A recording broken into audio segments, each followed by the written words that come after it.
Good morning.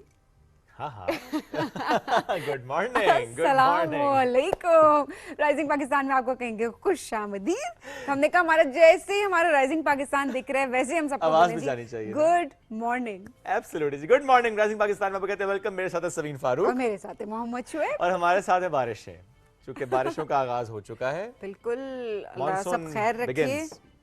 Monsoon start हो गया है, इसका प्री मॉनसून स्टार्ट नहीं, आपको 25 तारीख हो गई ना, अब आज से मॉनसून बकायदा आगाज हो गया। और देखिए जो आगाज हुआ है वही देखें कि इतना कोई एक्सट्रीम किस्म का हुआ है।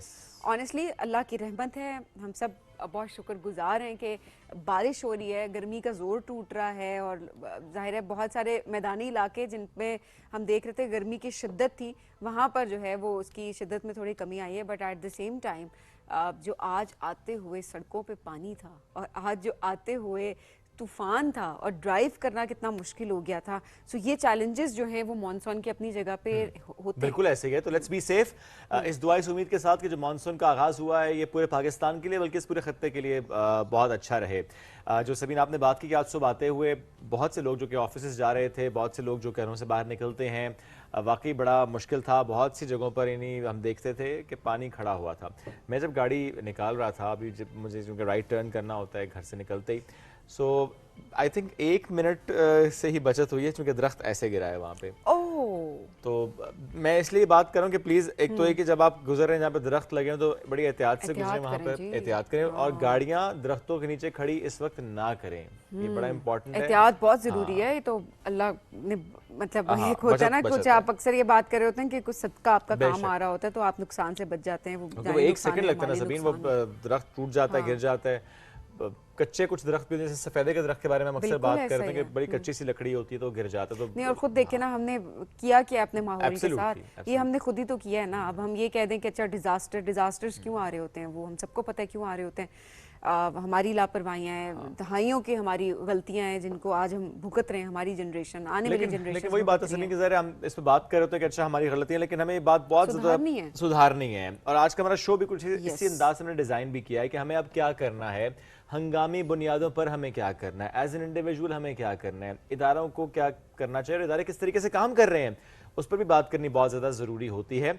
सो आज इस प्रोग्राम में हम मॉनसून से मुताल्लिक डिटेल से बात करें। कुछ और मेहमान भी साथ मौजूद होंगे। मीनवाइल आप हमें जरूर बताएं आपके इलाके का मौसम कैसा है, आप जिस जगह पर रह रहे हैं वहाँ पर मौसम क्या सूरत हाल है, क्या वहाँ बारिश हुई है आज, क्या वहाँ पर गर्मी है या वहाँ पर, क्योंकि इस तरह की जब बारिश हो रही होती है मुख्तलिफ इलाकों में तो ठंड की लहर भी एक तरह हल्की हल्की सी आ रही होती है, स्पेशली जब हम नॉर्थ की बात भी कर रहे होते हैं। तो हमें ज़रूर बताएं, हमें व्हाट्सएप करें अपने नाम शहर के साथ और हमें ज़रूर बताएं कि आपके वहाँ क्या सूरत हाल है, आपकी सुबह आज कैसी रही। एब्सोल्युटली, और बाकी दिन आपका अच्छा गुजरे, हमारी दुआ भी है। एक ब्रेक की तरफ बढ़ेंगे, ब्रेक से वापस आएंगे, रहिए हमारे साथ। ये है राइजिंग पाकिस्तान।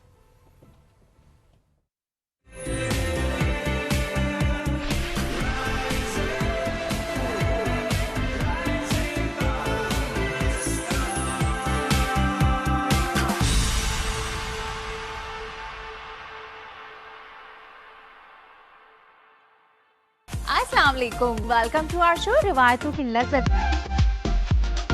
बनाई थी वो हम इसमें शामिल कर रहे हैं। वाओ, जबरदस्त। आज आपके किचन में जो बन रहा है वो सब देसी होगा, गार्लिक राइस ओके और कस्टर्ड दाल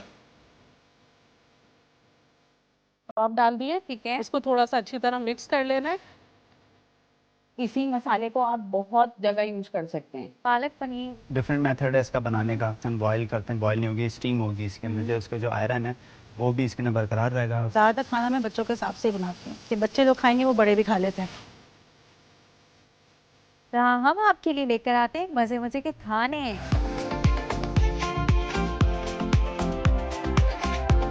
खाना पका रहे हो, दरवाजे से पता चल जाती है कि जरूर कुछ अच्छा पक रहा है। हाँ, सिर्फ खाने नहीं बल्कि रिवायती खाने।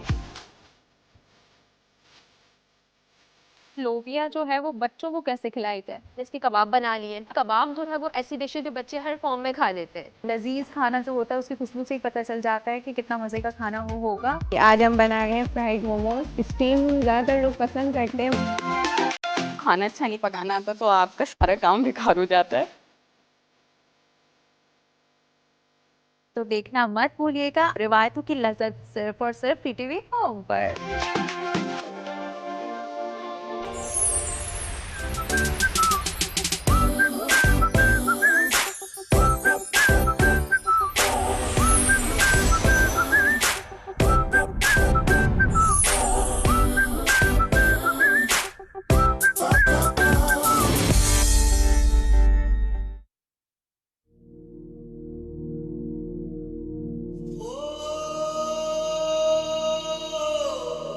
नमक का पहाड़ी सिलसिला एक तवील अर्ज़याती तश्कील है जो अमूदी चट्टानों, नोकीली चोटियों, लहराते हुए पहाड़ों और वीरान वादियों का मस्कन है।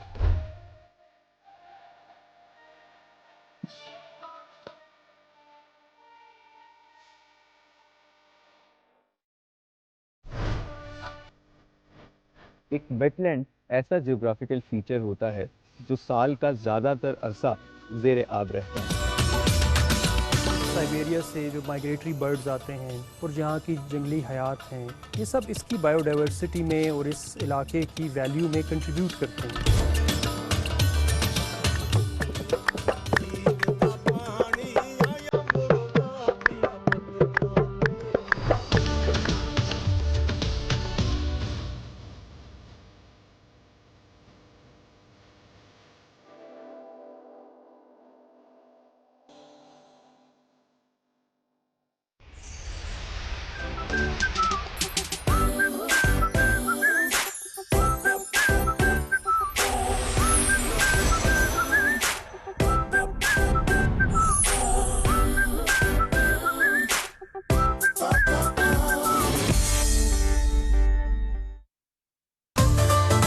नरगिस बेगम।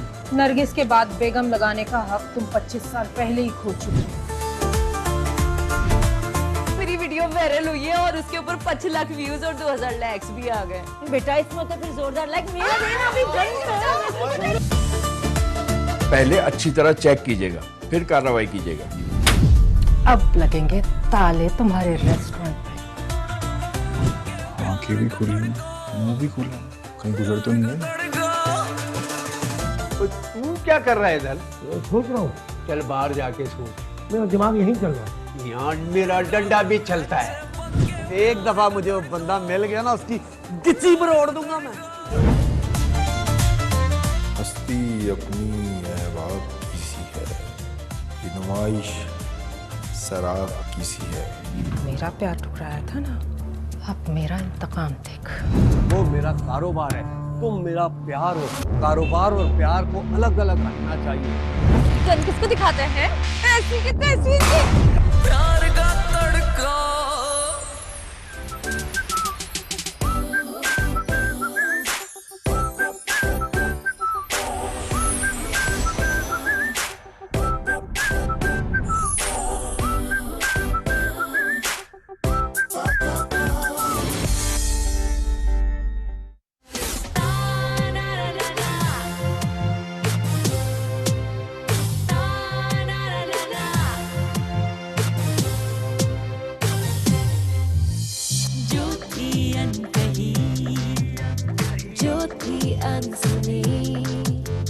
जिंदगी फिर भी रवां, सितारों का जहां, ये तन्हाइयां,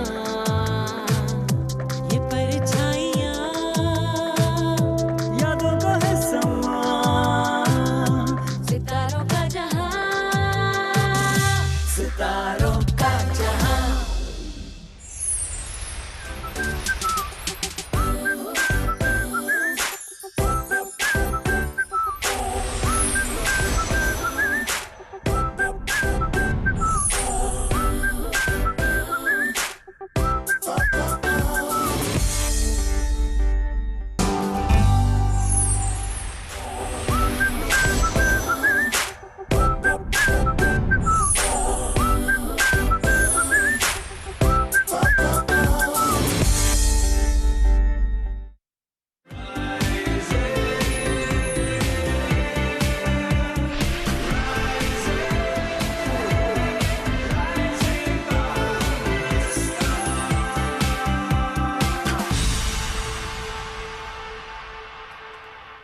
वेलकम बैक। राइजिंग पाकिस्तान में एक बार फिर कहते हैं खुश आमदीद। मुस्कुराहट बड़ी इंपॉर्टेंट होती है। हम फौरन से नोटिस भी कर रहे होते हैं, अक्सर कॉम्प्लीमेंट ही करते हैं ना किसी को कि आपकी मुस्कुराहट बहुत प्यारी है, क्योंकि आपके दांत बहुत अच्छे होते हैं। वो जब मुस्कुराहट में अगर दांत नजर आए तो आपको वैसे भी भला सा लगता है चेहरा। लेकिन अब वो बेचारे क्या करें शुएब, जिनकी नेचुरली जो है वो उनके दांतों का कलर थोड़ा सा पेल होता है, वो नेचुरल होता है, टेक्सचर होता है ना। हमने शायद बहुत ज्यादा जो हमने एक ब्यूटी स्टैंडर्ड्स हमने ब्यूटी स्टैंडर्ड सेट कर दिए बिकॉज मैंने बहुत सारे लोग देखे उनके दांत गंदे नहीं होते बट उनके नेचुरली उनके दांत जो है वो जब आप उनसे बात करते हो वो कहते हैं हमारे नेचुरली हमारे दांतों का टेक्सचर ऐसा है, हमारे दांतों का कलर ऐसा है, वो जो मर्जी कर लें उनके दांत नहीं हो रहे होते सही। अच्छा, मुझे लगता है कलर वाली बात ठीक है अपनी जगह, लेकिन समटाइम्स सभी वो जो दांत टेढ़े मेढ़े होते हैं ना, आप उसकी वजह से भी कॉन्शियस हो रहे होते हैं, आप हाथ रख के बात कर रहे होते हैं, आप बहुत ज्यादा खुल के मुस्कुरा नहीं रहे होते, हंस नहीं रहे होते। अब देखिए वो चीज़ ऐसी है जो कि ठीक हो सकती है। हाँ, कलर जो अगर नेचुरल है थोड़ा सा आपका एक तो ज़ाहिर होगा ना कोई इसका एक कलर तो आएगा। जरूरी तो नहीं कि वो बिल्कुल मोतियों जैसे सफ़ेद दांत हो भी सकते हैं बट समटाइम्स नहीं भी होते। लेकिन जो टेढ़े मेढ़े दांत होते हैं वो तो ज़ाहिर है ट्रीट किया जा सकता है। अब तो इतने प्रोसीजर्स आ गए हैं कि डॉक्टर्स गाइड भी कर रहे होते हैं अच्छा कब आपको प्रोसीजर कराना है। अब तो नई नई टेक्नोलॉजी एंड टेक्निक्स आ चुके हैं जिसकी वजह से हम देखते हैं कि बहुत पेनलेस किस्म का प्रोसीजर भी होता है जिसमें आपके दांत ठीक हो जाते हैं। लेकिन आज हमारा जो मौजू ये है कि कैसे आपको मालूम होता है कि अब आपको डॉक्टर के पास जाना चाहिए, क्योंकि नॉर्मली हम देखते हैं जब तक तकलीफ बहुत बढ़ ना जाए, जब तक काम बहुत खराब ना हो जाए दांतों के वाले मामले में, तब तक हम नहीं जाते डेंटिस्ट के पास। हम बालों के बारे में कुछ कहती हूँ कि जब तक आप अभी बात करते तब तक मेरा ये बालों का गुच्छा मेरे हाथ में है और इसने मुझे बड़ा ही कुछ स्ट्रेस दे दिया और मैं जो सबको नजर आ रहा है एक शॉक में गई हुई, तो मैं वाकई शॉक में गई। सो ये एक वेदर का भी बड़ा इम्पैक्ट होता है और वैसे भी एनीहाउ जरा दांतों पे बात करते हैं। बहुत दुखी हो गई सबीन, बहुत दुखी हो गई है लिटरली। मेरा ख्याल है कुछ करें भाई सबीन आपके बालों के लिए। आज मुझे लगता है थोड़ा सा फिर हम एस्थेटिक्स पे भी आज बात करेंगे, ठीक है जी, जरा फेस के हवाले से भी बालों के हवाले से भी, ताकि हमारे लिए जो है ना वो चीजें जो है ना हम आसान हो जाए। हमें ज्वाइन कर चुके डॉक्टर सोनिका जावेद साहिबा, डेंटिस्ट भी, डेंटल सर्जन भी हैं और एस्थेटिक फिजिशियन भी, उनको वेलकम करते हैं। अस्सलाम वालेकुम जी, कैसे हैं? वालेकुम अस्सलाम, अल्हम्दुलिल्लाह, आई एम फाइन, आप कैसे हैं? अल्हम्दुलिल्लाह बिल्कुल ठीक ठाक। वैसे में क्या वाकई दुरुस्त बात है कि जब तक बहुत मसला खराब नहीं हो जाता दांतों का तब तक नहीं पहुंचते हम डेंटिस्ट के पास? जी बिल्कुल ऐसा ही है, जब तक पेशेंट को पेन नहीं होगी वो डेंटिस्ट के पास आएंगे ही नहीं। Okay, it's true. और जब पेन हो गई इसका मतलब है कि काम इतना खराब हो गया कि फिर रूट कैनाल ही होगी प्रोबेबली। रूट कैनाल और समटाइम्स रूट कैनाल भी नहीं, एक्सट्रैक्शंस दांत निकालने भी पड़ते हैं। अच्छा, तो अब थोड़ा सा हमें ये बताइएगा कि जो नेचुरली आपके दांत जैसे हैं उनमें कौन कौन सी चीज़ें जो ठीक हो सकती हैं। लेट्स सपोज जिस तरह मैंने कलर की बात की, कुछ लोगों के दांतों का कलर ऐसे होता है वो कहते हैं हम कितनी मरतबा वाइटनिंग की तरफ जाएं, कितनी मरतबा हम केमिकल्स लगवाएं या कितनी दफ़ा हम आई डोंट नो जो भी प्रोसीजर्स होते हैं हम वो करवाएं। सो एक तो ये चीज़ होगी। सेकेंडली ये कि टेढ़े मेढ़े दांत होते हैं, नेचुरली हैं, दो दांत एक साथ आ रहे होते हैं, तो ऐसी कौन सी चीज़ें हैं जो नेचुरली होती हैं जिनको हम ठीक कर सकते हैं? जो वाइटनिंग की आपने बात की है, पेशेंट कहते हैं हमने एक दफ़ा वाइटनिंग करवाई, दूसरी दफ़ा भी वाइटनिंग करवाई। एक्चुअली उसका टाइम स्पैन होता है। जिनकी बहुत ज़्यादा कॉफ़ी की, टी की इंटेक होती है, उनकी स्टेनिंग ज़्यादा होती है, उनके दोबारा से दांत वैसे हो जाते हैं। वो मेंटेन ही नहीं रखते, फिर अपनी ओरल हाइजीन पे फोकस नहीं करते, इसलिए ही उनको बार बार करवानी पड़ती है। और रिगार्डिंग जिनके टेढ़े मेढ़े दांत होते हैं उनके लिए ट्रीटमेंट होती है ऑर्थो ट्रीटमेंट, ब्रेसेस हम लगाते हैं, अलाइनर्स हम लगाते हैं, उससे वो एड्रेस हो जाते हैं इश्यूज। वो तो परमानेंट पे ठीक हो जाते हैं। तो अगर आपने वाइटनिंग करवाई है तो वो लेट्स सपोज आप अपनी ओरल हाइजीन का भी ख्याल रखें, 2 टाइम आप ब्रश करें, ओरल हाइजीन में ये चीज़ें आएंगी, और at the same time coffee और चाय का इंटेक भी बहुत कम हो गया और वाइटनिंग करवाई है, तो वो कितने टाइम तक तकरीबन वो सस्टेन कर सकते हैं? ऑलमोस्ट एनम, अगर आपकी बहुत अच्छी ओरल हाइजीन है। ओके, उससे ज़्यादा नहीं, क्योंकि आपके टूथ सरफेस है वो पार्टिकल्स को अट्रैक्ट करते हैं और स्टेनिंग होती ही होती है। तो आपको जो है उसको ईयरली कराना पड़ेगा। जी बिल्कुल ऐसे ही। अच्छा, कॉफ़ी और चाय क्या ये सबसे ज़्यादा नुकसानदेह होती है हमारे दांतों के लिए जब हम स्टेन्स की बात करते हैं?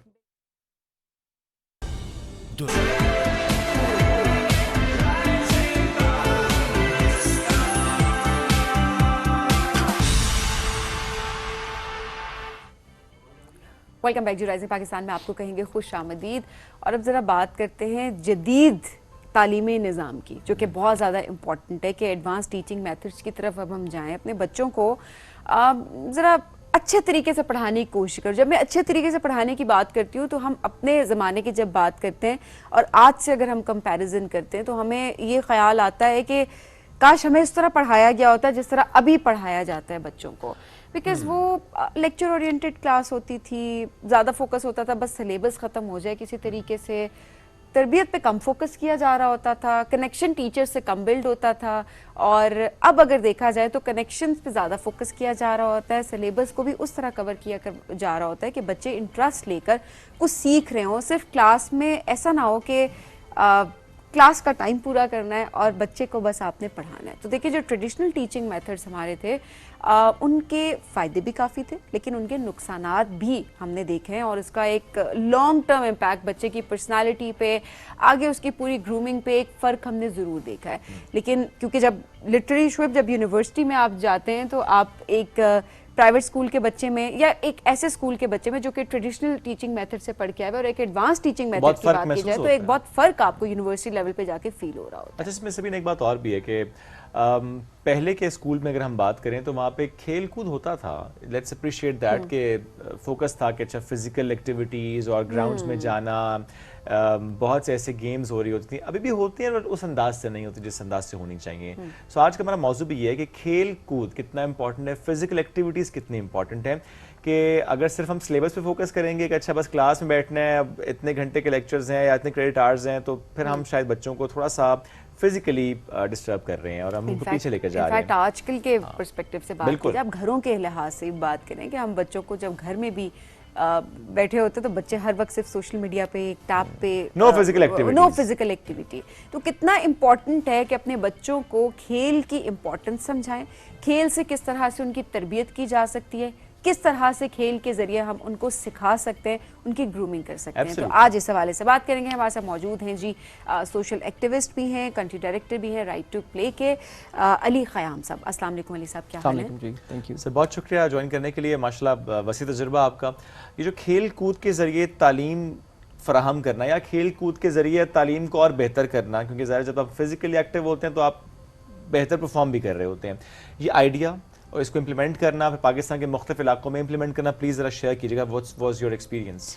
देखिए, पहले तो बहुत शुक्रिया इस टॉपिक को टाइम देने का अपने शो में। आइडिया तो बहुत पुराना है और वो ममालिक जो एजुकेशन में एक्सेल करते हैं वहाँ पे बहुत अरसे से प्ले को इंटीग्रेट किया जाता है और प्ले या खेल एक बुनियादी एलिमेंट होता है उनकी जो पैडागॉजी है, पढ़ाने का जो तरीका है, स्पेशली प्राइमरी और अर्ली ग्रेड्स में। हम पाकिस्तान में ये काम पिछले 18 साल से कर रहे हैं as part of a global effort, क्योंकि अफ्रीका में, लैटिन अमेरिका में, मिडल ईस्ट के बहुत सारे ममालिक में हमारा इदारा ये काम करता है। बेसिक जो फ़िलासफ़ी है वो ये है कि प्ले इंस्टिंक्टिव है, ह्यूमन जो इंस्टिंक्ट है, ह्यूमन नेचर का हिस्सा है। हमारे जो एंसेस्टर्स हैं वो भी खेलते थे, खेल के ज़रिए बहुत कुछ सीखते थे, अपने डिस्प्यूट्स रिजॉल्व करते थे। Play has always been an essential element of every civilisation and every culture. और अभी जो बहुत सारी जो तहकीक है, एजुकेशनिस्ट, चाइल्ड साइकोलॉजिस्ट इस बात पे बहुत मुत्तफ़िक हैं कि बच्चे की जो ऑप्टिमम होलिस्टिक डेवलपमेंट है, मुकम्मल नशोनुमा जो है वो खेल के बगैर मुमकिन नहीं है, सही है, स्पेशली अर्ली ईयर्स में। और बहुत सारी ऐसी बुनियादी लाइफ स्किल्स हैं जिनको हम सोशल इमोशनल स्किल्स कहते हैं, जिसमें क्रिटिकल थिंकिंग है, जिसमें उसका फैसला साजी है, लीडरशिप है, बेटर लिसनिंग है, कोऑपरेशन है, टीम वर्क है। ये तमाम वो चीज़ें हैं जो बच्चे या इंसान अर्ली ईयर्स में ही सीखते हैं। सही बात। और खेल वो बेहतरीन ज़रिया है जिसके ज़रिए इनको सिखाया जाए। तो हमारा जो काम है वो बेसिकली यही है कि प्ले को ज़्यादा से ज़्यादा इंटीग्रेट किया जाए, टीचर्स को इक्विप किया जाए, एम्पावर किया जाए सरकारी स्कूलों में, ताकि वो प्ले बेस्ड लर्निंग को अडेप्ट करें और एक्टिव बेस्ड, जिस तरह आपने बहुत अच्छा इंट्रोडक्शन में बताया कि जो लेक्चर बेस्ड लर्निंग मेथड्स हैं बहुत आर्काइक हैं, बहुत रिडंडेंट हो चुके हैं, बच्चे की लर्निंग उससे बहुत इफ़ेक्ट होती है। अनफॉर्चुनेटली हमारे यहाँ बहुत जगह पे ऑल्दो बहुत इम्प्रूवमेंट आ रही है, क्योंकि हम बहुत ज़्यादा काम करते हैं एजुकेशन डिपार्टमेंट के साथ, तो चीज़ें बहुत बेहतर हो रही हैं, लेकिन रोट लर्निंग का कॉन्सेप्ट अभी भी मौजूद है। तो यही मैं भी पूछना चाह रही हूँ कि क्या माइंडसेट चेंज होता हुआ आपको दिखाई दे रहा है? बिकॉज आज भी आप पेरेंट्स का माइंडसेट भी देखें, अगर बच्चा घर आके अगर ये बता रहा होता है कि आज मैंने ये खेला या खेल में ये सीखा, तो पेरेंट्स का कंसर्न भी सबसे पहले ये हो जाता है कि हमारे बच्चा तो पढ़ने ही आता है, बच्चा तो खेल कूद करके, इतनी फीस हम खेलने के लिए दे रहे हैं, बच्चा तो हर वक्त खेलता रहता है स्कूल में, और टीचर्स को कंप्लेन, मैंने खुद ये केसेस देखे हैं, बिकॉज अवेयरनेस नहीं है। और जाहिर सी बात है एक जो जनरेशनल गैप भी है उसको भी हम किसी तरह से डिनाई नहीं कर सकते, उसको भी हमने मद्देनजर जरूर रखना है। तो क्या ये जो माइंडसेट है इसको किसी तरह से हम चेंज कर पा रहे हैं अभी? डिपेंड करता है कि आपकी डेमोग्राफी क्या है, किस एरिया से आपका ताल्लुक है और किस एज ग्रुप से भी है। तो मेरा एक्सपीरियंस यही रहा है कि जो मिलेनियल पेरेंट्स हैं दे हैव एन अंडरस्टैंडिंग और वो इनकरेज कर एक्सेप्टेंस है।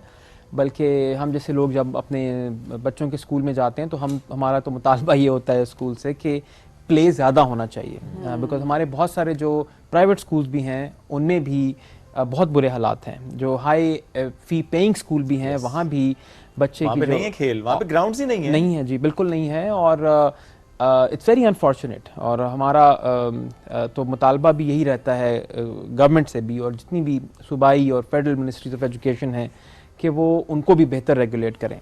तो माइंडसेट बिल्कुल चेंज हो रहा है लेकिन मज़ीद होने की ज़रूरत है। I have recently written an op-ed और उसमें यही था थोड़ा बिकॉज हम जब डिफरेंट कल्चर्स को स्टडी करते हैं तो हम देखते हैं कि वहाँ पे ईडियम्स क्या हैं, प्रोवर्ब्स क्या हैं। तो दो very interesting when I was studying कि एक अंग्रेज़ी का बहुत मशहूर मुहावरा है कि all work and no play will make Jack a dull boy, जिसमें कि प्ले पे फोकस किया जा रहा है कि सिर्फ पढ़ाई अगर बच्चे को करेगा स्पेशली अर्ली ईयर्स में तो वो डल हो जाएगा। उसकी बहुत सारी जो मेंटल, कॉग्निटिव, फिजिकल एबिलिटीज़ हैं वो उस तरह से डेवलप नहीं हो पाएंगी। और उसके कंपैरिजन में जब आप हमारे कल्चर में देखें तो जो सबसे पहली जो चीज़ जहन में आती है वो यही है कि लिखोगे, पढ़ोगे तो बनोगे नवाब और खेलोगे कूदोगे तो होगे ख़राब। सो दैट टेल्स यू कि कल्चरली भी हमारे यहाँ उस तरह से शायद प्ले की इम्पोर्टेंस को एक्नॉलेज नहीं किया जा रहा बल्कि उसको स्टिग्मेटाइज एक हद तक किया गया है। अच्छा, ऐसे में कोई एग्जांपल अगर आप देना चाहें किसी भी जगह पर जहाँ पे आप गए और आपने इम्प्लीमेंट किया, कितना फ़र्क पड़ा, व्हाट वाज दैट एक्सपीरियंस? देखिए बहुत इम्प्रूवमेंट आई है। हमारे यहाँ 2-3 बुनियादी मसाइल हैं। आप लोग अच्छी तरह वाकिफ़ हैं कि गुज़श्ता साल ही प्राइम मिनिस्टर साहब ने एजुकेशन इमरजेंसी अनाउंस की और उसकी वजूहात 2-3 बुनियादी वजूहात थी। एक तो ये कि इस वक्त पाकिस्तान में तकरीबन 25 मिलियन के करीब बच्चे आउट ऑफ स्कूल हैं, जो कि बहुत बड़ी तादाद है और you know it should be on our minds all the time, all of us policy makers भी और यू नो हम जैसे सिटीजन्स भी। और दूसरी वजह यह कि जो बच्चे स्कूल में हैं भी वो भी उस तरह से सीख नहीं पा रहे। हमारे जो सेकंड ग्रेडर्स या थर्ड ग्रेडर्स हैं उनकी कॉम्प्रिहेंशन स्किल्स, उनकी रीडिंग स्किल्स वर्ड पर मिनट, उनकी न्यूमरेसी स्किल्स भी उस लेवल पे नहीं है जिस लेवल पे होनी चाहिए। एक बुनियादी मसला हमारे यहाँ ड्रॉप आउट्स का है। बच्चे स्कूल में इनरोल हो रहे हैं लेकिन दूसरी या तीसरी जमात में वो ड्रॉप आउट हो जाते हैं बिकॉज स्कूल उनको रिटेन नहीं कर पाता। School doesn't offer N incentive बच्चों के लिए। वो ऐसी जगह नहीं है जहाँ वो रोज़ उठ के वॉलंटरली विलिंगली जाना चाहें। तो हमने ये देखा है कि जिन जिन जगहों पे हमने अपना प्रोग्राम पायलट किया है, मॉडल किया है, सिंध के बहुत सारे अजला में, खैबर पख्तूनख्वा में, कि बच्चों का जो एसोसिएशन है स्कूल के साथ वो बेहतर हुआ है। टीचर्स की जो परफॉर्मेंस है वो बेहतर हुई है। Teachers have better tools. जब आप टीचर्स को इक्विप करेंगे कि उन्होंने प्ले को कैसे इस्तेमाल करना है, बच्चों को ट्रेनिंग इंपॉर्टेंट है ना। एब्सोल्युटली। आप ट्रेनिंग करवाते हैं उनकी? जी, हम we invest a lot of our time and resources in training public school teachers. और बिकॉज टीचर्स का एक बुनियादी सवाल ये होता है कि अगर वो एक बड़े ग्रुप के साथ काम कर रहे हैं, 40-50 बच्चे हैं, तो उनको डिसिप्लिन करना चैलेंज टीचर्स कहते हैं कि चैलेंज है if they do not punish them. Although हमारे यहाँ जो कॉर्पोरल पनिशमेंट है वो बैन है और उसकी, लेकिन फिर भी they have to unless you give them and empower them with alternative tools. और अल्टरनेटिव टूल्स हमारे पास यही हैं कि उनको हम सिखाएं कि प्ले में कैसे उनको इंगेज करना है ताकि उनकी एनर्जीज वहाँ लगें। और जिन जिन जगह पे हमने इसको इम्प्लीमेंट किया है और टीचर्स यूज़ करते हैं, they have very positive results. तो इसमें आप लोग बताते हैं कि अच्छा अगर इस ग्रेड का स्टूडेंट है तो उसमें कौन सी फिजिकल एक्टिविटीज़ शामिल करें ताकि वो सीखे, या कि जनरली आप फोकस करते हैं स्कूल्स में कि नहीं बच्चों को आप फिजिकल एक्टिविटीज़ की तरफ लेकर जाएं no matter what grade they are in?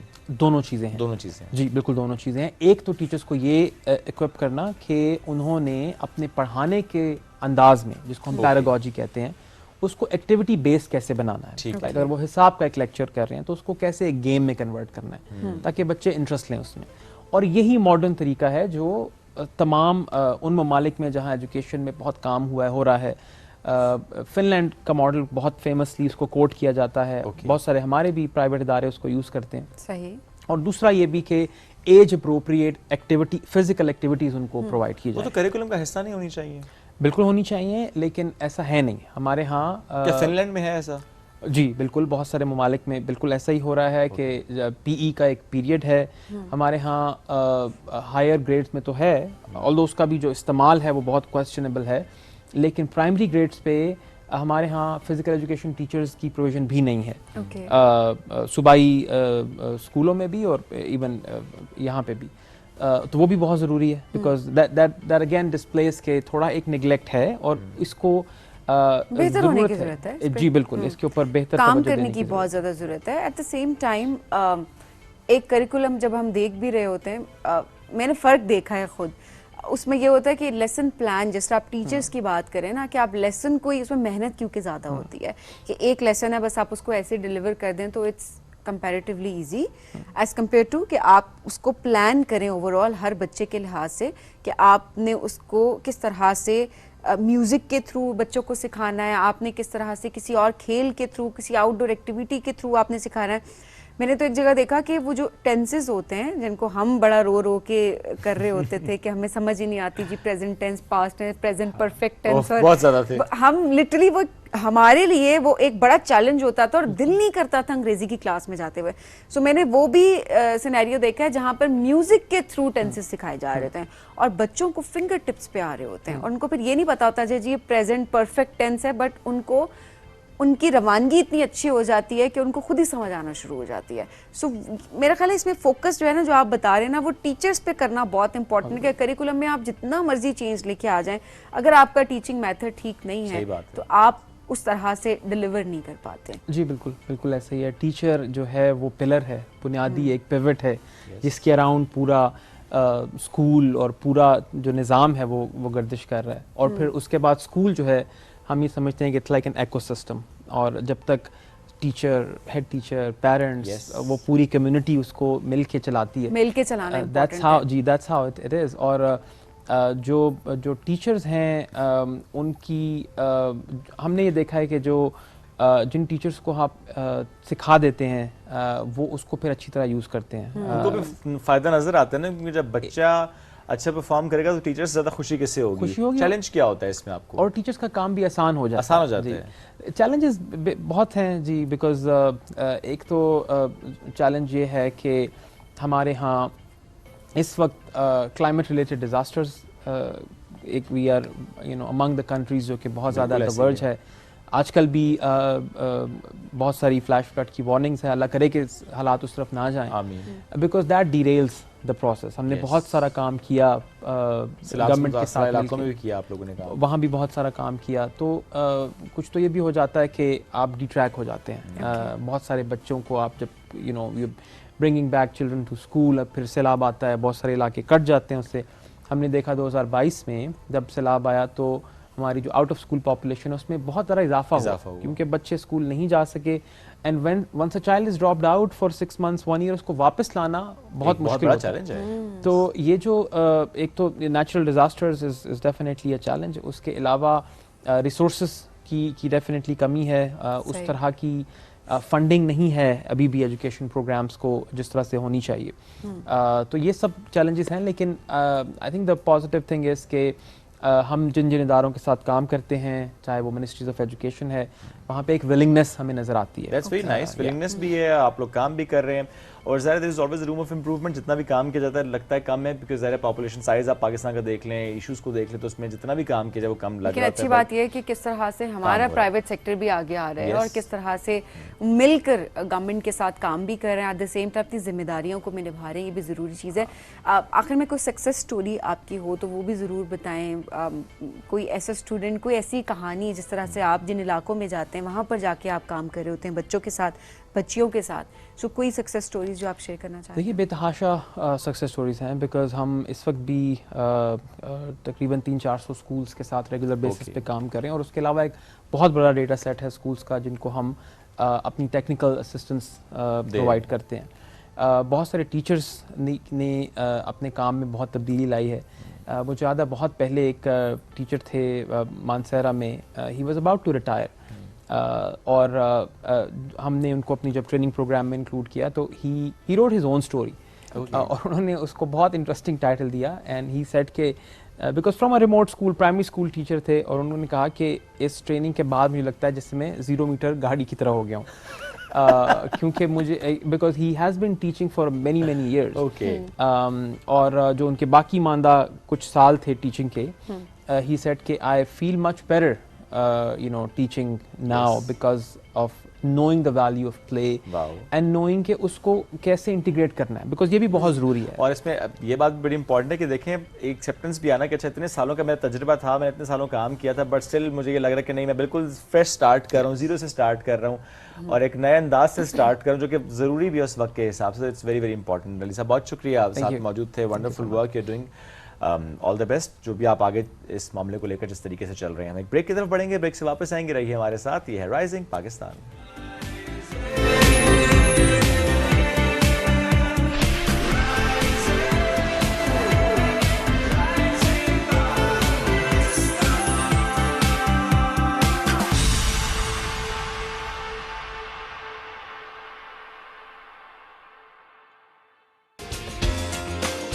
Get your रोज का डोज जो दे आपको एनर्जी, वाइटैलिटी और bone strength. Give your best हर रोज। सेंसिटिविटी की वजह से लोग अपनी आदतें बदल देते हैं, लेकिन ये इस बात का हल नहीं है। Use the right product, new and improve Sensodyne rapid action 60 seconds में सेंसिटिविटी से आराम देता है। मैं रेकमेंड करती हूँ Sensodyne rapid action because it works. Sensodyne rapid action अब 50 रुपए की बचत के साथ। गेट योर रोज का डोज जो दे आपको एनर्जी, वाइटैलिटी और bone strength. Give your best हर रोज। New and improve Sensodyne rapid action 60 seconds में सेंसिटिविटी से आराम देता है। मैं रेकमेंड करती हूँ Sensodyne rapid action because it works. Sensodyne rapid action अब 50 रुपए की बचत के साथ। हे, तुम हर रोज एनर्जाइज रहती हो। Good job.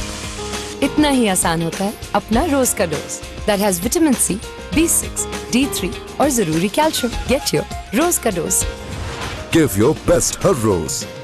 एक्साइटमेंट का कोई पल एक सेकंड भी नहीं रुकता है। New and improve Sensodyne rapid action 60 seconds में सेंसिटिविटी से आराम देता है। मैं रेकमेंड करती हूँ Sensodyne rapid action because it works. Sensodyne rapid action अब 50 रुपए की बचत के साथ।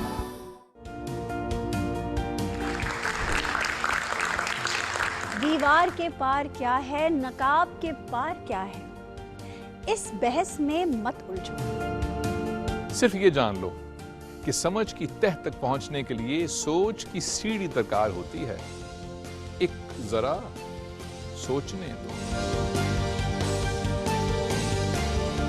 कहीं भी रोशनी देखो, उसे आगही मत समझो। 4 लफ्ज पढ़ लो तो खुद को अरस्तू और नीचे मत समझो। मफहूम की वुसअत में दलील को भटकने दो। अपनी बेयकीनी को एक जरा सोचने दो। पीटीवी होम पर।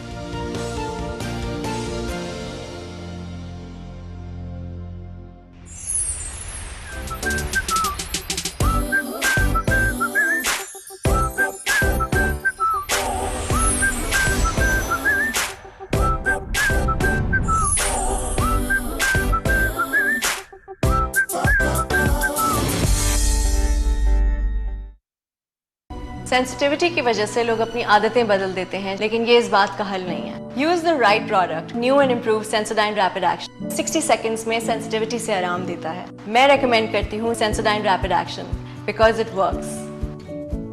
सेंसोडाइन रैपिड एक्शन अब 50 रुपए की बचत के साथ। हे, तुम हर रोज एनर्जाइज रहती हो। Good job. इतना ही आसान होता है अपना रोज का dose that has vitamin C, B6, D3 और जरूरी कैल्शियम। गेट योर रोज का डोज। गिव योर बेस्ट हर रोज। New and improve Sensodyne rapid action 60 seconds में सेंसिटिविटी से आराम देता है। मैं रेकमेंड करती हूँ Sensodyne rapid action because it works. Sensodyne rapid action अब 50 रुपए की बचत के साथ। मेरे एक टैप पे चलती है अब दुनिया सारी। New and improve Sensodyne rapid action 60 seconds में सेंसिटिविटी से आराम देता है। मैं रेकमेंड करती हूँ Sensodyne rapid action because it works. Sensodyne rapid action अब 50 रुपए की बचत के साथ। बाबा और उसके खिलाफ अगर आइंदा कोई जाल बिछाने की कोशिश की तो तुम्हारा वो हशर करूंगा कि तुम मुझसे जिंदगी की भीख मांगोगे। हम दोनों भाई इन खंजरों की धार की तरह तेज हो गए हैं, दुश्मन को आसानी से काट सकते हैं।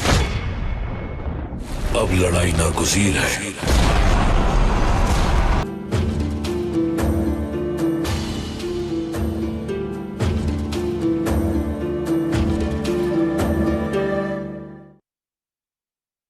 सेंसिटिविटी की वजह से लोग अपनी आदतें बदल देते हैं, लेकिन ये इस बात का हल नहीं है। Use the right product, new and improve Sensodyne rapid action 60 seconds में सेंसिटिविटी से आराम देता है। मैं रेकमेंड करती हूँ Sensodyne rapid action because it works.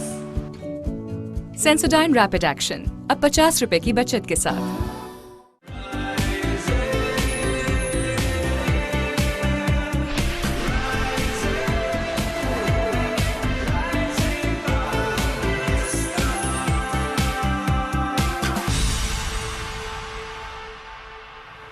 Welcome back. अब हम बात करेंगे रेसलिंग की, जो कि हमारे पास आ चुके हैं रेसलर, और ऐसे रेसलर जिनके वैसे तो फतूहात के कई किस्से हैं, लेकिन जो रिसेंट इनका जो इन्होंने बड़ा तोहफा दिया है पाकिस्तानी अवाम को कि इन्होंने भारतीय हरीफ सम्राट वरिंदर को हराया है। नेपाल में काठमांडू में ये फाइट थी। उस फाइट से पहले हमारे पास आए थे और बड़े बड़े ऑल द बेस्ट करके इनको भेजा था, बड़ी दुआओं के साथ ये गए थे और ज़बरदस्त इन्होंने इनको हराया। तो मुझे वो तमाम वीडियोज़, बल्कि ज़्यादा एक वीडियो सम्राट की जरूर याद है जिस इस फाइट से पहले कि जिस तरह से उसका घमंड था, तो वो घमंड हुआ खाक। बड़ी बुरी लैंग्वेज इस्तेमाल की गई थी, वो वीडियो सबने देखी थी। बट अतर जाहिद ने ये कहा था कि मैं जवाब किसी और तरीके से रिंग में जवाब देंगे, वो देख कर दिखाया है और अपने टैलेंट से जवाब दूंगा, अपनी मेहनत से जवाब दूंगा, मैं सिर्फ बातें करके जवाब नहीं दूंगा। और हम पाकिस्तानी हैं भी ऐसे, फिर जब कोई हमें ऐसे करता है तो फिर हमें बहुत अच्छे से पता होता है कि हमें जवाब कैसे देना है। सो अतर जाहिद ने इंटरनेशनल चैंपियनशिप जीतकर दिफा किया है ना, नाम कर लिया। बिल्कुल ऐसी बात है कि उसको डिफेंड कर लिया है, लेकिन आज फोकस इस पर तो जरूर होगा। लेकिन कुछ टाइम पहले, अगर इस चैंपियनशिप से पहले की अगर बात की जाए, इस मैच से पहले की बात की जाए, तो अतर हमारे पास आए थे और शुएब ने उनसे ये कहा था कि अगर आप डिफेंड कर लिया आपने इस चैंपियनशिप को, अपने टाइटल को आपने डिफेंड कर लिया, तो नेक्स्ट टाइम जब आप जीत कर आएंगे अपनी बेल्ट के साथ, अपने अवार्ड के साथ, मजाक किया था। तो बात तो बताने मैंने कहा मैं सबको जरा रिमाइंड करवा दूं। तो शुएब ने ये कहा था उनको कि मैं आपके साथ फाइट करूंगा। तो आज राइजिंग पाकिस्तान के सेट पे होने लगी है शुएब और अतर जाहिद की फाइट। अस्सलाम वालेकुम अतर, कैसे हैं आप? जी वालेकुम सलाम, मैं बिल्कुल ठीक, आप कैसी हैं? मुबारक हो अतर, बहुत बहुत बहुत मुबारक हो आपको। समीनी की बातों में फोकस बिल्कुल नहीं करना। नहीं, मैं फोकस करवा के रहूंगी अपनी बात के ऊपर। जरा अपना ये दिखाएं जी। वाह वाह भाई वाह, जबरदस्त, माशाल्लाह। ये है बेल्ट, ये है इनका अवार्ड जो कि इनको मिला है और बेसिकली डिफेंड किया आपने। हाँ, यानी आपने सोच लिया कि ये बस आपके पास रहे, ये मेरे पास ही रहेगा, पाकिस्तान के पास रहेगा और यहाँ से कभी जाएगा नहीं इंशाल्लाह। जबरदस्ती। और ये डिफेंड करने के लिए आपको बड़ी मेहनत करनी पड़ती है। अतर इज डूइंग दैट। कोई भी चैलेंज करता है अतर को, अतर कहते हैं आ जा भाई रिंग में पहुंच। फिर अतर वो इस पे तो रिंग में तो हम पहुंचाएंगे, थोड़ा सा जरा बताएं इस पे जरा हम बाद में आते हैं। जरा पहले बताएं कि जो कहा गया था भारतीय हरीफ की जानिब से कि वो वीडियो जो इसका हमने तस्करा भी किया था। जी बिल्कुल। तो आपने कहा था मुझे कोई प्रेशर नहीं है इस चीज़ का, मैं रिंग में जाके जवाब दूंगा। थोड़ा हाल अहवाल बताएं सबसे पहले इस फाइट का। बेसिकली जब मैं रिंग में गया तो ईद का दिन था और मैं अपने घर से, फैमिली से, अपने मुल्क से दूर था। तो मैच से पहले ही मैंने वहाँ पे माइक लिया और माइक पे जो भी क्राउड था मैंने सबको कहा कि इस इंडियन ने मुझे चैलेंज किया था, तो आज ईद का दिन है, मैं सब कुछ छोड़ के इसको यहाँ पे जवाब देने आया हूँ। मैंने कोई वीडियो इसको जवाब नहीं दिया, मैं अपनी परफॉर्मेंस से इसको यहाँ पे जवाब दूंगा। तो जो पूरा क्राउड था सब वो मेरी सपोर्ट में हो गया और ये बहुत अनएक्सपेक्टेड चीज़ थी इस दफ़ा मेरे लिए, क्योंकि इंडिया को कोई सपोर्ट नहीं मिली क्राउड से, सारी सपोर्ट इस दफ़ा मेरे पास थी। तो जो पूरा क्राउड था वो मेरा नाम ले रहा था।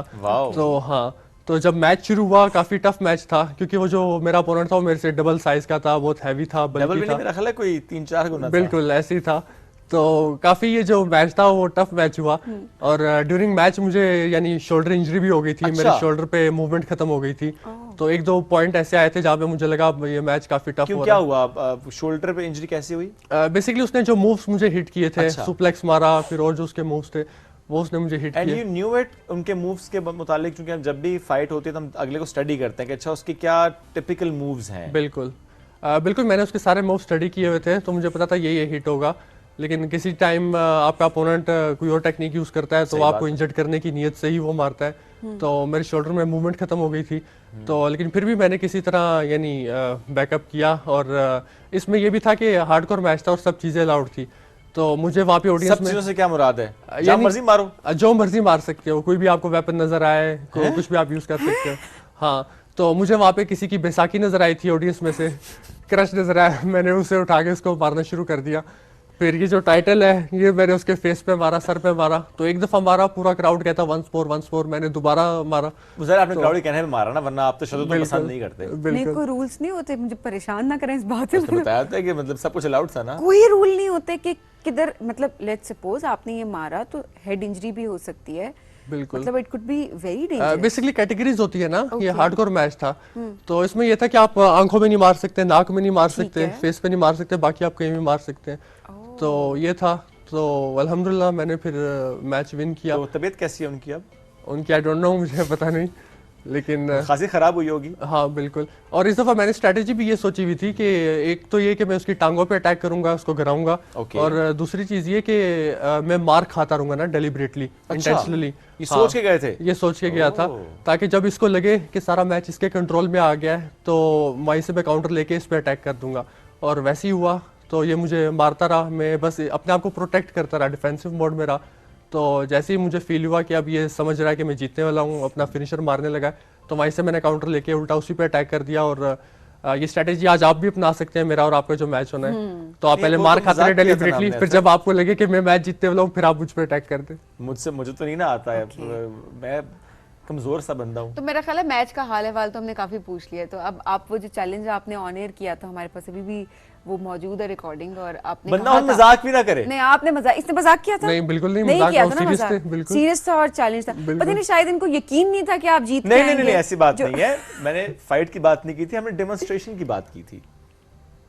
चलिए आप इनके साथ डेमो ही कर ले तो वो बहुत बड़ी बात है। चले सिखाने आपको बख्श दिया, हमने कहा ठीक है कोई बात नहीं, आप भी आई थिंक सीख के आए हैं। मैं कहाँ से सीख कर आया, मुझे तो कुछ भी नहीं आता।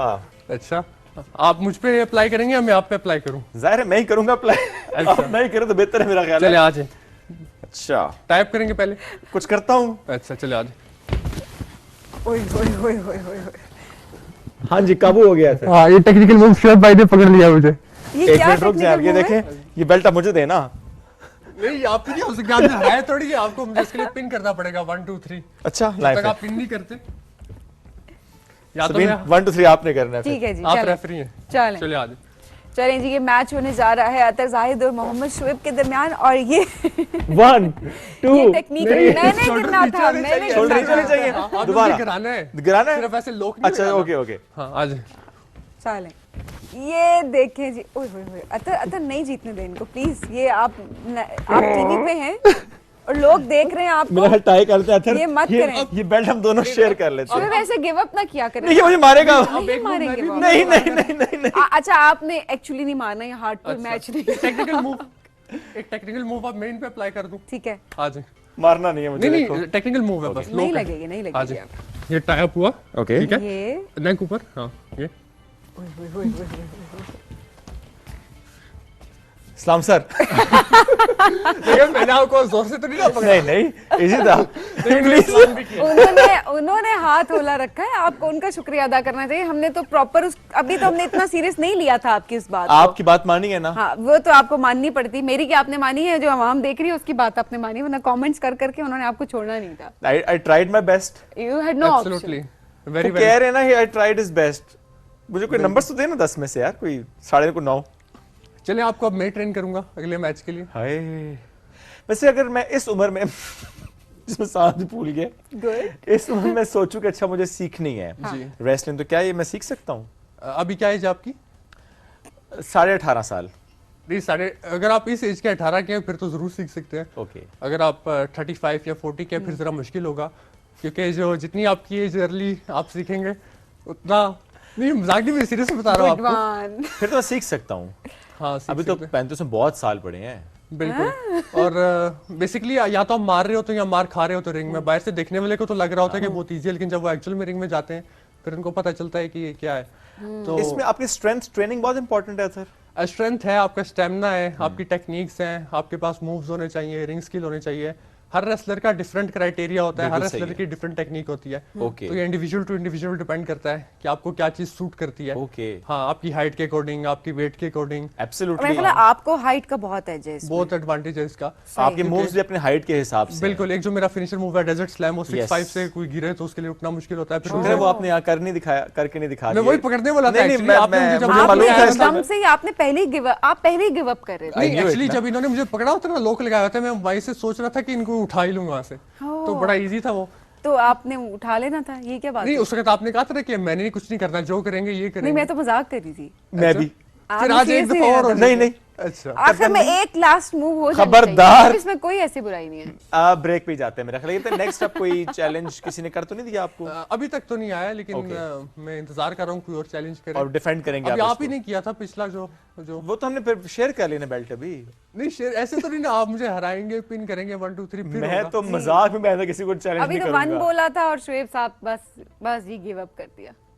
लेकिन आई अप्रिशिएट आपने मतलब इतनी हिम्मत की है अतर के सामने, आपने इतनी हिम्मत की है। और क्या, हिम्मत बहुत है मेरे में, तो ये एक अच्छी बात है। ब्रेक लो इससे पहले कि मुझे फिर पिटवाए ये। Other thank you very much for joining us today, all the best अपनी अगली फाइट के लिए भी। आज वक्त मुख्तसर है हमारा, लेकिन हमने चूंकि कहा था कि असर जीत के आएंगे तो हम दोबारा से उनको बुलाएंगे भी। ये सभी ने जो की है शरारत, इसका बदला मैं किसी और वक्त चुकाऊंगा। ब्रेक लेंगे, वापस आएंगे, रहिए हमारे साथ। ये है राइजिंग पाकिस्तान।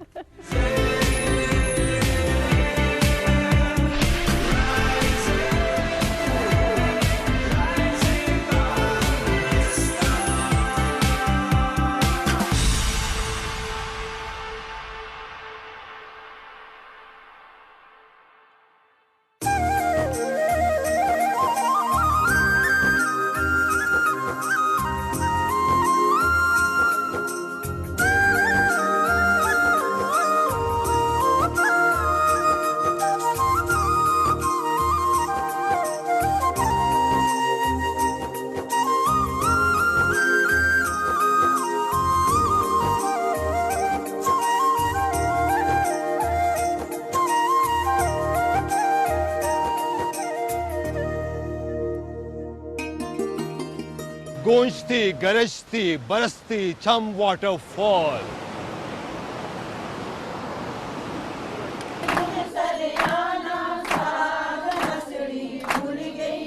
जब सर्दियां अरूज पे होती हैं दिसंबर और जनवरी में, यहाँ पे अंधेरा हो जाता है, सूरज की रोशनी बहुत कम पड़ती है।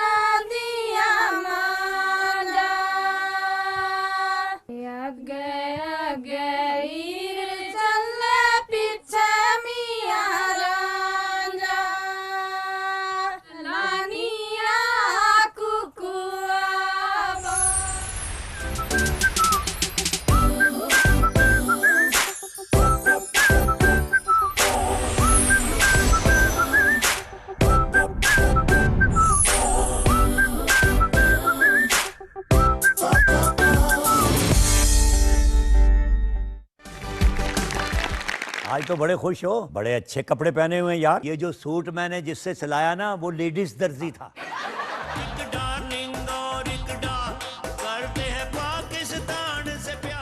जो परफॉर्मेंस उस्ताद करा सकता है वो आपको कंप्यूटर नहीं करा सकता। आप हीरो क्यों नहीं आए? मैं हीरो तो थोड़ा जा घट सोना, हाँ, तो कॉमेडियन तो थोड़ा ज्यादा सोना। जब आप किसी किरदार में जाएं तो फिर आप अपनी नफी कर दें और फिर उस किरदार में रहें। पाँव में बहुत दर्द हो रहा है। पाँव में दर्द हो रहा है तो किसी डॉक्टर को क्यों नहीं चेक करवाया? जिन्हें मुंह ने उन्नियां नसीतां वखो वख लै, 6वीं फेल कहंदा मेरी मन साइंस रख लै। ये तो नई जगह है, बैठे हैं हम जहां।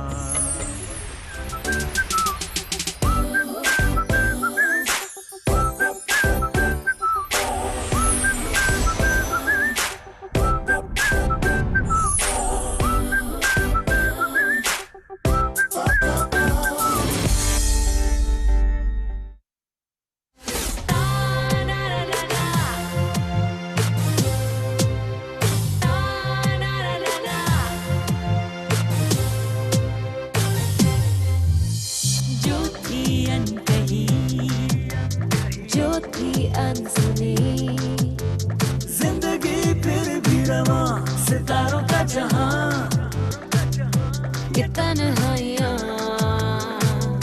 ये परछाइयां,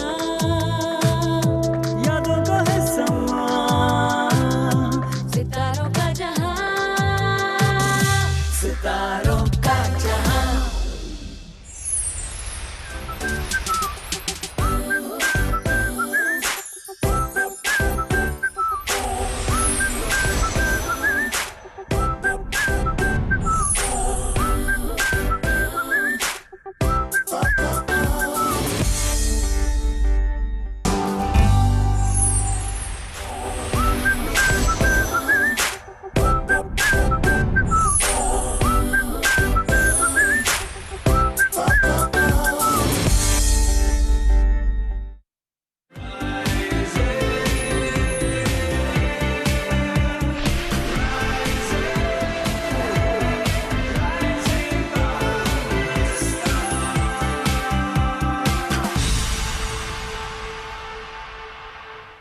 वेलकम बैक। मौसमियाती तब्दीली और उसका इम्पैक्ट हम सब देख रहे हैं इस वक्त। आज हमने प्रोग्राम के आगाज़ में भी बात की थी मानसून या let's call it pre monsoon, जो कि आगाज़ इसका हो चुका है पाकिस्तान में। इस दुआ इस उम्मीद के साथ कि नुकसान ना हो। अर्ली मानसून अगर इसको कहा जाए शुएब, ये भी गलत नहीं होगा, बिल्कुल, क्योंकि हम जो देख रहे होते हैं वो जुलाई का एंड, अगस्त का स्टार्ट, या जुलाई का मिड में भी, जुलाई का मिड, इस तरह से हम बारिशों का ये वाला जो स्पेल होता है, मानसून जो है, इसको हम एक्सपीरियंस कर रहे होते हैं। बट अभी आप देखें, अभी तो जुलाई स्टार्ट भी नहीं हुआ एंड आप वेदर देखें कि किस तरीके का हो गया। आज भी जिस तरह से बारिश हुई है, मैं इस्लामाबाद की बात कर रही हूँ और बहुत सारे और इलाके इसमें तूफानी बारिश हुई है, रात में भी और आज सुबह भी। सो यकीनन ये आमद तो हो चुकी है, लेकिन आज हम बात करेंगे कि किस तरह से हम बच सकते हैं। इस मर्तबा ये मानसून का जो स्पेल है ये कितना लंबा होगा, कितना प्रिपेयर्ड हमें होना है, अर्ली वार्निंग्स कितनी इंपॉर्टेंट होती हैं, हमने कैसे उस पर रिस्पॉन्ड करना होता है, इंफ्रास्ट्रक्चर पे क्या काम करना चाहिए, इस सब पर आज हम बात करेंगे। जब हम इदारों की बात करते हैं जिस तरीके से वो काम करें, तो लेट्स अप्रिशिएट एनडीएमए जिस तरीके से वो काम करे। आज एनडीएमए के ही कुछ जो काम है वो आपके सामने हम रखेंगे भी। एनडीएमए से हमें ज्वाइन कर चुकी हैं ज़ारा हसन साहिबा, अर्ली वार्निंग एक्सपर्ट हैं, उनको वेलकम करते हैं। साथ साथ हमजा खान है जो कि रेजिलिएंट इंफ्रास्ट्रक्चर स्पेशलिस्ट हैं। आप दोनों को वेलकम करते हैं। अस्सलाम वालेकुम जी, कैसे हैं आप लोग? So good to have you. ज़रा आपसे स्टार्ट करते हैं, ये जो पेशगी इत्तला होती है किसी भी ऐसे वेदर सिस्टम की, ये कितनी इंपॉर्टेंट होती है कि अच्छा इत्तला मिल गई तो हम ज़रा तैयार हो जाते हैं? जी, सबसे पहले तो मैं आपको ओवरऑल वर्किंग एनईओसी और नेशनल डिज़ास्टर मैनेजमेंट अथॉरिटी का बताऊंगी। हमारे पास वहाँ पे लाइव पोर्टल्स मौजूद हैं जिसमें ना सिर्फ हम पाकिस्तान में इस पैटर्न को देख रहे हैं, बल्कि इसका जो इम्पैक्ट ग्लोबल साइड से आ रहा है उसको हम राउंड द क्लॉक मॉनिटर कर रहे हैं। अब उसमें डिफरेंट साइंटिफिक फिनोमेनाज इन्वॉल्व हैं, जिसमें ओशन में कितना दर्जे हरारत बढ़ रहा है, उसका अरेबियन सी और बे ऑफ बंगाल में क्या असरअंदाज होगा, और लैंड सरफेस टेम्परेचर यानी कि जो हमारा दर्जे हरारत बढ़ रहा है, इन सब को हम लगातार मॉनिटर कर रहे हैं। और on the basis of all of the analysis of it हम प्रोजेक्शंस दे रहे हैं, जिसको हम अर्ली वार्निंग भी कह रहे हैं। और ये बहुत इंपॉर्टेंट हैं और हमने आज नहीं बल्कि 2 साल पहले ही इस पे काम जो है वो शुरू कर दिया था। और अल्हम्दुलिल्लाह पिछले साल की भी सक्सेस स्टोरीज हमारे पास मौजूद है, और इस साल की भी जो है वो हीट वेव का जो स्पेल है वो हमने 3 महीने पहले एडवाइजरी की सूरत में जारी कर दिया था। और ओवरऑल वर्किंग हमारी इस तरह से है कि एनडीएमए के पास कैपेबिलिटी है, एक तो वो पूरे साल की प्रोजेक्शंस बता सकती है, यानी किसी भी एटमॉस्फेरिक एनॉमली की वजह से कौन सा हैजर्ड रूनुमा हो सकता है, ना सिर्फ पाकिस्तान में बल्कि दुनिया के किसी भी क्षेत्र में। आप लोगों ने ऑलरेडी विजिट भी किया है। हमारा एक सेंट्रल सिस्टम है, we call it global common operating picture. उसमें ये जितनी भी मैं बातचीत कर रही हूँ, ये तमाम डेटा सेट उसमें मौजूद है, तमाम वो ग्लोबल पैरामीटर्स मौजूद हैं जिनको हम लगातार मॉनिटर कर रहे हैं। We have already tested for the regional countries as well, Sri Lanka में, यूएई में, और जो भी हमारे नेबरिंग कंट्रीज में जहाँ जहाँ जो भी कुदरती आफत आई है वो हमने टाइमली उनको जो है इन्फॉर्म किया है। पाकिस्तान में भी इस साल हमने 3 महीने पहले ही एक एडवाइजरी जारी कर दी थी, जिसमें ये तमाम सूरत हाल कि इस साल मानसून कैसा होगा, कौन कौन से इलाके से मुतासिर होंगी, ये तमाम मालूमात उसमें मेंशन की गई। मेरा ख्याल है इस पे ज़रा आज फोकस करते हैं, क्योंकि मानसून का आगाज़ हो चुका है। तो क्या इस बार का मानसून सिस्टम, क्या मामूल से ज़्यादा बारिशें हम देख रहे हैं इस मरतबा, क्या खदशात हैं, क्या वार्निंग्स हैं इस बार की? अच्छा, मिस इस दफ़ा जो मानसून का पैटर्न है वो बहुत मिक्स पैटर्न है। अगर मैं पूरे कंट्री की बात करती हूँ तो जो एवरेज होगी इस दफ़ा मानसून की वो मामूल से ज़्यादा बारिशें होंगी, लेकिन वो स्ट्रॉन्ग देखी जाएंगी जो हमारी नॉर्थ ईस्टर्न साइड बेल्ट की है वहाँ पर, जिसमें गुजरांवाला, लाहौर, सियालकोट, रावलपिंडी और जो कश्मीर के कुछ इलाके यहाँ पर मामूल से ज़्यादा बारिशें मुतवक्के हैं। इसी तरह जो सदर्न साइड है पंजाब की, जिसमें डीजी खान और राजनपुर शामिल है, वहाँ पे हिल टॉरेंस जो कि हर साल आते हैं वो भी एक्टिवेट हो जाएंगे। सिंध की बात की जाए, जब वो हिल टॉरेंस आएंगे तो अल्टीमेटली उन्होंने डाउन स्ट्रीम जाना है, तो जो नदर्न साइड है सिंध की, जिसमें लड़खाना, जमशोरो ये शामिल है, वहाँ पे भी अर्बन फ्लडिंग के चांसेस हो सकते हैं। इसके अलावा हैदराबाद और कराची में जो कोस्टल साइड में, वहाँ पे भी ये स्पेल हम कुछ स्ट्रॉन्ग उसके स्पेल्स देखेंगे। अगेन उसकी वजह से फ्लैश फ्लडिंग, अर्बनाइज फ्लडिंग जो है वो रोनुमा हो सकती है। लेकिन अगर आप नॉर्थ की बात करें, जिसमें गिलगित बल्दिस्तान और खैबर पख्तूनख्वा का नर्दर्न एरिया है, वहाँ पे इस दफ़ा दर्जा हरारत ज़्यादा है, जिसकी वजह से ग्लॉफ इंसिडेंट यानी कि ग्लेशियर झीलों का फटना जो है वो रोनुमा हो सकता है इस साल।